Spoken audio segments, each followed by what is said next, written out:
Hello students, good morning all. How are you all? Take care, okay? Now, today I am going to teach you example number 6 because in our last lecture we seen exercise 1.1 14 sum, okay? So today I start example number 6. Hope you all are concentrate and show the example, okay? So now students, I read the question. Please listen carefully and write down. Let capital R be the relation defined in the set capital A is equals to 1 2 3 4 5 6 7 by R is equals to A comma B, where both A and B are either odd or even. Show that R is an equivalence relation. See students, just we have to show that R is a equivalence relation. So our 50% work is completed. Okay, our 50% work is completed because in a question it is already given that the relation is an equivalence relation. So our work is very easy to show that. Okay, and the additional question given that, what is the additional question? Further, show that all the elements of the subset 1 3 5 7 are related to each other and all the elements of the subset 2 4 6 are related to each other, but no element of the subset 1 3 5 7 is related to any element of the subset 2 4 6. Okay students, चलो अभी हम जो example 6 दिया है उसकी बात कर लेते हैं. सबसे पहले तो हमें एक रिलेशन दिया गया है, उसे हमें इक्विवेलेंस प्रूफ करना है. मतलब हमारा जो 50% जो वर्क है वो हमारा इजी हो गया है. ओके, चलो उसके बाद 3 और क्वेश्चन दिए है. उसके बाद हम जब वो हमें बताना आएंगे, जब हम उसको प्रूफ करने आएंगे तब मैं आपको बताऊंगा. सबसे पहले हम इक्विवेलेंस प्रूफ कर देते हैं. ओके, चलो सबसे पहले तो रिलेशन को हमें समझना पड़ेगा कि रिलेशन में एक्चुअली दिया क्या है.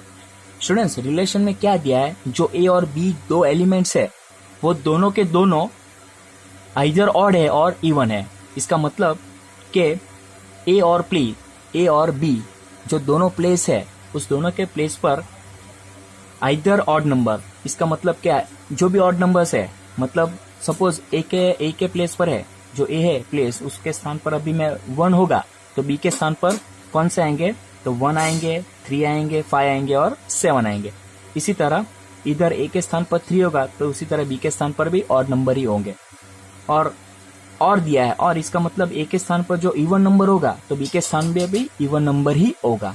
ओके, ऐसा नहीं होगा कि ए के स्थान पर ऑड नंबर होगा तो बी के स्थान पर इवन नंबर, ऐसा नहीं है. ओके, दोनों के दोनों ऑड है और दोनों के दोनों इवन है. ओके, चलो स्टार्ट करता हूं solution. Here the relation R define in the set A 1 2 3 4 5 6 7 by R is equals to A comma B, where both a and b are either odd or even is given. Even is given. Rhyming is said. Okay, students, just joking. So, for reflexive, okay, for all a where a comma b, both a and b are either odd or even. क्यों ऐसा लिख दिया मैंने? क्योंकि a और a, इसका मतलब कि a 1 होगा तो जो दूसरा है वो भी 1 ही होगा.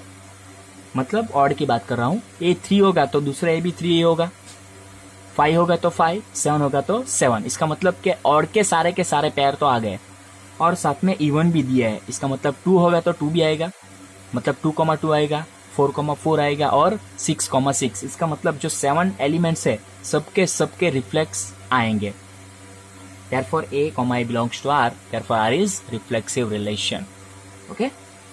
चलो next. For symmetric, for all A, B belongs to capital A, let A, B belongs to R. That implies both A and B are either odd or even. इसका मतलब A, B वो दोनों odd है या तो even है. Okay, अभी A और B odd और even होंगे, इसका मतलब B और A भी odd even ही होंगे. देखो, that implies B and A are either odd or even. Therefore B, belongs to R. Therefore R is symmetric relation. कैसे? अभी A, B मैं सपोज ऑड सिलेक्ट करता हूँ, इसका मतलब 1,3 सिलेक्ट करता हूँ तो 3,1 भी उसमें आएगा. इवन की बात करें तो 2,4 सिलेक्ट करता हूँ तो 4,2 भी आएगा. इसका मतलब ऑड के साइड से भी देखा जाए या इवन के साइड से भी देखा जाएगा तो आप हमारा जो रिलेशन है वो सेटिस्फाई तो करेगा ही, फुलफिल तो करेगा. Okay, therefore I is symmetric relation. Next one, transitive. For all A, B, C belongs to capital A, let A, B belongs to R and B, C belongs to R.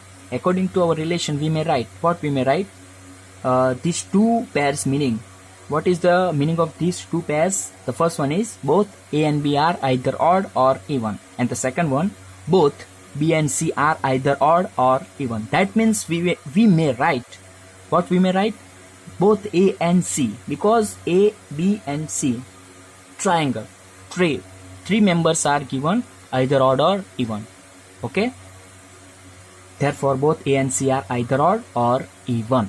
Okay, क्योंकि यहाँ भी satisfy होगा 1,2 sorry students 1,3 लेंगे और 3,5 लेंगे तो 1,5 आएगा. ये बात हो गई ऑड की. अभी इवन की बात करें तो 2,4 4,6 दैट मीन्स 2,6 वो भी आएगा. Okay, therefore R is transitive relation. Okay, ये मैंने सॉल्यूशन दिखाया, आप पुश करके लिख सकते हो. ओके, चलो ये इक्विवेलेंस की बात तो हो गई क्योंकि from 1, 2 and 3 we get R is an equivalence relation. अभी जो हमें एडिशनल क्वेश्चन दिया है उसकी फर्स्ट की बात करते हैं. Now all the elements of 1, 3, 5, 7 are related to the elements of 1, 3, 5, 7. कैसे होगा ये? क्योंकि हमें जो A की वैल्यू है, जो A का जो वैल्यू है वो हमें ये सेट में से लेना है और जो B का जो वैल्यू है वो हमें ये सेट से लेना है. बराबर. और हमारा रिलेशन क्या कहता है? A और B बोथ पैरेलल, बोथ या आइदर इवन होंगे या आइदर ऑड होंगे. बराबर. पर यहाँ हमारा जो ऑड वाला जो रिलेशन है वो यहाँ फुलफिल हो रहा है क्योंकि A and B both are odd है. क्योंकि A का जो मेंबर है 1, 3, 5, 7 सबके सब ऑड है और B के जो मेंबर है वो भी सब ऑड ही है. बराबर. इसका मतलब हमारे रिलेशन में जो फर्स्ट ऑप्शन है वो हमारा यहाँ सेटिस्फाई कर रहा है. That implies A and B both are odd. Okay, समझ में आ गया. सिमिलरली हम क्या लिख सकते हैं? All the elements of 2, 4, 6 are related to the elements of 2, 4, 6. क्योंकि हमारा जो A का वैल्यू है वो हम इस सेट से लेंगे और B का जो वैल्यू है वो हम इस सेट से लेंगे. आप देख सकते हैं A और B both are even number है. ओके, दैट मीन्स हमारा जो रिलेशन का जो सेकंड ऑप्शन है, बराबर, जो और में दिया गया है वो यहाँ फुलफिल कर रहा है. ओके, क्योंकि A के सभी मेंबर इवन है और B के भी सभी के सभी मेंबर इवन है. That means A and B both are even. Okay, but जो हमारा थर्ड रिलेशन जो हमें प्रूफ करना है वो यहाँ सेटिस्फाई नहीं करेगा स्टूडेंट्स. क्यों नहीं करेगा? क्योंकि इसका रीजन मैं आपको बताता हूँ. But no elements of 1, 3, 5, 7 are related to elements of 2, 4, 6. क्योंकि जो हमारा A का जो वैल्यू है वो हमें ये सेट से लेना है और A के जो मेंबर है वो क्या है? सभी के सभी ऑड नंबर है और हमारे B के जो मेंबर है वो हमें इस सेट से लेना है. और आप ऑब्जर्व कर सकते हैं स्टूडेंट्स, B के जो मेंबर है वो सबके सब इवन नंबर है. पर हमें क्वेश्चन में क्या दिया? हमारा रिलेशन क्या है? A और B both are either even और ऑड लिया है. बराबर. मतलब A और B क्या तो इवन हो सकते हैं, बराबर, क्या तो ऑड हो सकते हैं. बट A इवन और B ऑड ऐसा नहीं हो सकता. समझ में आ गया students? Therefore A and B both are neither odd nor even number. समझ में आ गया? तो ये हमें जो बताना था हमने बता दिया. ओके, चलो आप सॉल्यूशन पुश करके लिख सकते हैं. चलो अभी हम नेक्स्ट एग्जांपल पे जाते हैं क्योंकि जो आगे का एग्जांपल है वो तो थोड़ा इजी ही था, आपको समझ में भी आ गया होगा क्योंकि अभी हम रिलेशन के एंड में है. ओके, अभी हमारे 3-4 एग्जांपल से ही बाकी है. उसके बाद हमारा नेक्स्ट टॉपिक फंक्शन स्टार्ट होगा, इसलिए. ओके, चलो मैं एग्जांपल 41 क्वेश्चन रीड करता हूँ. Please all are listen. If R1 and R2 are an equivalence relation in the set capital A. हमें दो रिलेशन दिए है R1 और R2 और दोनों क्या दिया है? इक्विवेलेंस रिलेशन दिया है. इसका मतलब क्या है स्टूडेंट्स? R1 और R2 इक्विवेलेंस रिलेशन दिया है. इसका मतलब कि R1 और R2 रिफ्लेक्सिव है, सिमेट्रिक है और ट्रांजिटिव है. ओके, और हमें क्या हमें क्या प्रूफ करना है? R1 intersection R2 is also an equivalence relation. Okay, let start. Here the relations R1 and R2 are an equivalence relation in the set capital A is given now. Because this information is already in our question, that's why I written here given. Okay, चलो अभी आगे देखते हैं. First relation for reflexive. For all a comma a where a belongs to capital a comma a belongs to sorry students, a comma a belongs to r1 and a comma a belongs to r2. ये मैंने कैसे लिख दिया, कोई बता सकता है students? Anyone tell me why I write this, why I write this, a comma belongs to r1 and a comma belongs to r2. Why? Anyone tell me reason? Because of result number b. क्योंकि हमें result number B में दिया है कि दोनों relation इक्वेलेंस है, और इक्वेलेंस का मतलब क्या है कि वो दोनों रिफ्लेक्सिव भी होंगे. तो यहाँ बिलोंग्स टू r1 r2 लिख सकते हैं. ओके, अभी a कॉमा r1 का मेंबर है और a कॉमा r2 का भी मेंबर है, इसका मतलब उसका कॉमन मेंबर होगा, तो उसके इंटरसेक्शन में भी आएगा, तो belongs to r1 intersection r2 होगा. Therefore r1 intersection r2 reflexive relation हो गया. ओके, यहाँ मैंने रीजन लिख दिया है फ्रॉम बी. ओके, जहां जहां स्टूडेंट्स मैं रीजन लिखता हूँ ना, वहां आप भी लिखते रहना, क्योंकि ये रीजन हमारे लिए बहुत इंपॉर्टेंट है. ओके, क्योंकि अभी हम ये बिलोंग्स टू तो लिख देते हैं बराबर, पर कई बार यहाँ आप साइड में रीजन नहीं बताएंगे ना, तो समझ में नहीं पड़ता कि आपने लिखा कैसे. ओके, तो ये रीजन बहुत ही इंपॉर्टेंट है स्टूडेंट्स, बराबर. ओके, चलो उसके बाद for symmetric. For all a comma b belongs to capital A. पहला पैर मैंने सपोज कर लिया, let a comma b belongs to r1 intersection r2. अभी मैंने बात किया कि a कॉमा b r1 और r2 का इंटरसेक्शन का मेंबर है, मतलब कॉमन मेंबर है, तो r1 का भी मेंबर होगा और r2 का भी मेंबर होगा, बराबर. अभी मैंने क्वेश्चन में क्या दिया है, r1 और r2 दोनों इक्विवेलेंस रिलेशन है, इसका मतलब वो दोनों सिमेट्रिक भी होंगे. सिमेट्रिक होंगे तो a comma b belongs to r1 का मैं b comma belongs to r1 लिख सकता हूँ. Similarly a comma b belongs to r2 है, तो b comma a belongs to r2 भी लिख सकता हूँ.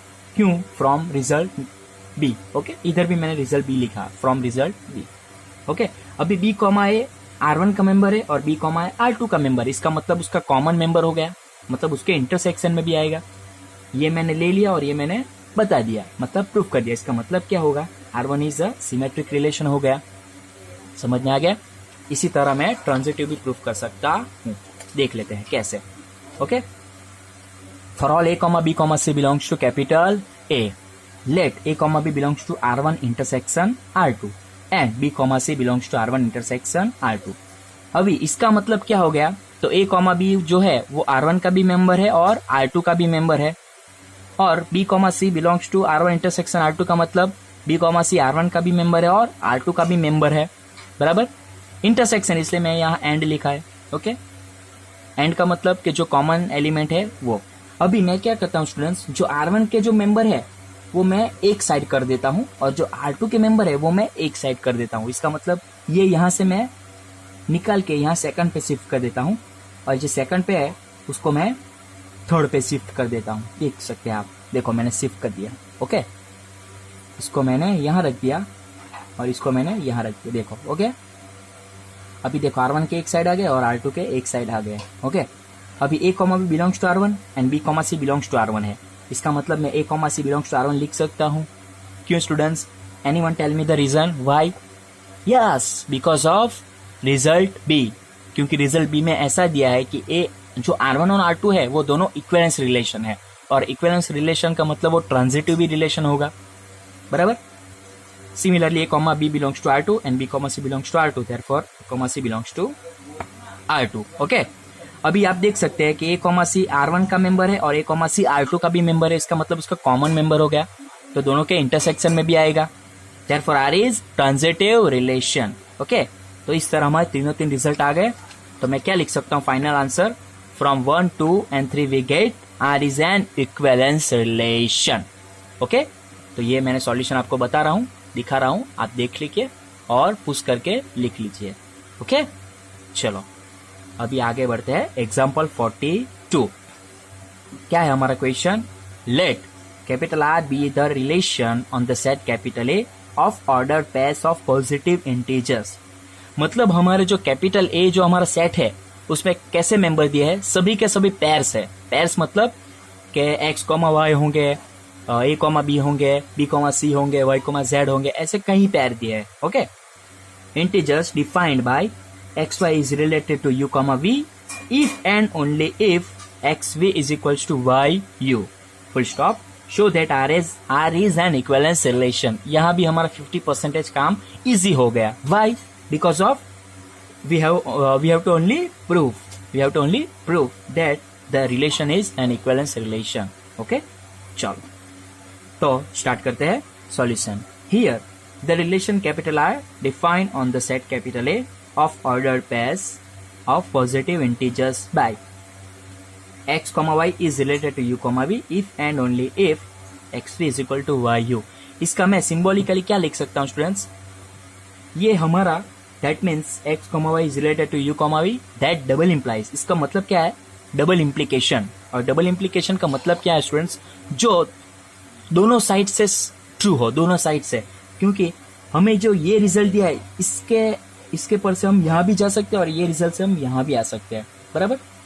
If and only if that means double implies x v is equals to Y u हम लिख सकते हैं। इसका मतलब अगर ये होगा तो ये आएगा आंसर, और अगर ये होगा तो ये आंसर आएगा।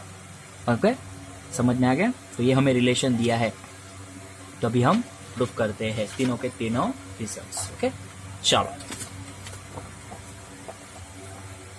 स्टूडेंट्स, सबसे पहले फॉर रिफ्लेक्सिव की बात करते हैं। क्या है रिफ्लेक्सिव में? फॉर ऑल रिफ्लेक्सिव में हमें एक मेंबर की जरूरत है, इसलिए मैं एक पैर ले लेता हूं। For all x, y where x, y belongs to capital A। मैंने क्या लिखा है स्टूडेंट्स?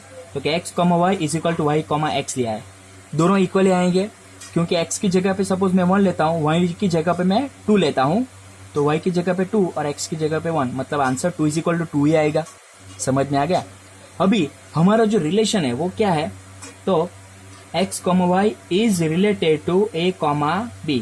ओके, मतलब x और b का मल्टीप्लीकेशन और y और a का मल्टीप्लीकेशन, मतलब x b is equals to y a। Sorry students, यहाँ u और v है, सॉरी यहाँ u और v है, मतलब x v y u। अभी हम यहाँ कंपेयर करते हैं, तो x की जगह पे x ही है और y की जगह पे क्या है? u है। इसका मतलब x, y की जगह पे y है। Okay, is related to u, v, मतलब u के प्लेस पर क्या है? u के प्लेस पर देख सकते हैं x है और v के प्लेस पर y है। इसका मतलब क्या है? x, y is related to x, y आ गया, बराबर। और इसका मतलब क्या है? R is reflexive relation. देखिए x के प्लेस पर x ही है और y के प्लेस पर क्या है? देखिए y है। अभी यहाँ u के प्लेस पर x है और v के प्लेस पर y है, मतलब x, is related to x, y। therefore R is reflexive relation. Okay, चलो नेक्स्ट फॉर सिमेट्रिक। दो पेयर की मुझे जरूरत है, x, y, u, y belongs to capital A। Let x, y is related to u, v। इसका मतलब हमारा जो रिलेशन दिया है, अकॉर्डिंग टू दैट रिलेशन हम क्या लिख सकते हैं? We may write x v is equal to Y u. Okay, x v is equal to Y u. चलो, x, y is related to u, v। इसका मतलब क्या हो सकता है? तो x v y u। अभी स्टूडेंट्स मैं क्या करता हूँ, ये दोनों को आगे पीछे कर देता हूँ, मतलब जो LHS है उसकी जगह पे RHS का लिख देता हूँ, RHS की जगह पे LHS। तो मैं क्या लिख सकता हूँ? y u is equals to x v लिख सकता हूँ। अभी मैं क्या कर सकता हूँ? अभी मैं जो प्लेस है वो मैं इंटरचेंज कर देता हूँ, बराबर। मतलब क्या कर सकता हूँ? तो u y is equals to v x लिख सकता हूँ। अभी हम रिलेशन के साथ कंपेयर करके हम क्या लिख सकते हैं? देखो, x के स्थान पर u है और y के स्थान पर v है, और जो u के स्थान पर x है और v के स्थान पर y है। मतलब हमने ये रिलेशन लिया और ये प्रूफ कर दिया, मतलब a is related to b ले लिया और b is related to a मैंने प्रूफ कर दिया। इसका मतलब क्या है? तो हमारा रिलेशन सिमेट्रिक हो गया। देखिए, हम आपका प्रूफ आपके सामने है, आप कुछ करके लिख सकते हैं और देख भी सकते हैं। ओके, तो ये हमारा सिमेट्रिक हो गया। Last one for transitive. Okay, चलो, तीन पेयर की जरूरत है। For all x, y, u, v, a, b belongs to capital A। Let x, y is related to u, v and u, v is related to a, b। Okay, चलो, first relation इसका मैं क्या लिख सकता हूँ? देखो, first और last ये दोनों का मल्टीप्लाई इज इक्वल्स टू ये दोनों का मल्टीप्लाई। ये दोनों का मल्टीप्लाई इज इक्वल्स टू ये दोनों का मल्टीप्लाई। हमें क्या प्रूफ करना है, x, y is related to a, b proof करना है, क्योंकि ये हमारे ट्रांजिटिव की कंडीशन है। ओके चलो, तो x into V is equal to Y U और U B is equal to V A. चलो इसको मैं रिजल्ट भी दे देता हूँ, ओके, क्योंकि इसके हमें अगर जरूरत पड़ेगी इसलिए। और यहाँ मैं क्या करता हूँ स्टूडेंट्स, दोनों साइड LHS और RHS के side a divide by you multiply करता हूँ on both the sides, LHS और RHS दोनों के साइड। जैसे ही मैं दोनों साइड मल्टीप्लाई करता हूँ ना, तो जो हमारा RHS साइड है ना, मतलब राइट हैंड साइड, वहां u कैंसिल होगा। देखो ये कैंसिल हो गया और रिमेनिंग टर्म क्या रहेगा, तो y a रहेगा। देखो ये y और a हो गया। ओके, और यहाँ जो va है ना स्टूडेंट्स, va है, देखो तो उसकी वैल्यू हमें किधर दिखाई दे रही है, किधर है, जो हमें रिजल्ट भी दे है वहां। ये देखो va दिखा, तो va का इज इक्वल्स टू क्या है आंसर, तो ub है। तो मैं यहाँ ub रिप्लेस कर देता हूँ। जैसे ही मैं ub रिप्लेस करूंगा तो यहाँ u कैंसिल होगा। समझ में आ गया? ओके, अगर आप u कैंसिल कर देंगे तो रिमेनिंग टर्म क्या रहेगा, तो x भी रहेगा जो हमारे लेफ्ट हैंड साइड है, और RHS साइड तो y a ही होगा। ओके, अभी हमें जो हमारा रिलेशन है उससे कंपेयर करके हम क्या लिख सकते हैं, बराबर, तो हम देख लेते हैं। ओके चलो, हमारा आंसर क्या आया, तो X B is equals to Y A आया। ओके, तो x के स्थान पर x है और y के स्थान पर y है, इज रिलेटेड टू u के स्थान पर a है और v के स्थान पर b है। क्या प्रूफ करना था हमें, यही प्रूफ करना था ना, तो आ गया। देखो ये सॉल्यूशन यहाँ है, ये आप लिख लीजिए। ओके, पुश करके, और उसके बाद का स्टेप जो हमारा फाइनल है आंसर, वो क्या है, तो x y is related to A comma b. Okay, तो हमारा जो ट्रांजिटिव प्रूफ करना था वो भी हो गया। therefore is transitive relation, therefore from 1 2 and 3 we get R is an equivalence relation, बराबर। तो I hope students today all the examples you know all the examples because we already proved that. Okay, जो हमें already proof ही करना था। I hope you understand today all the questions and please write all the answer and questions. Okay, chalo, stay home, stay safe, stay healthy and thank you. Okay.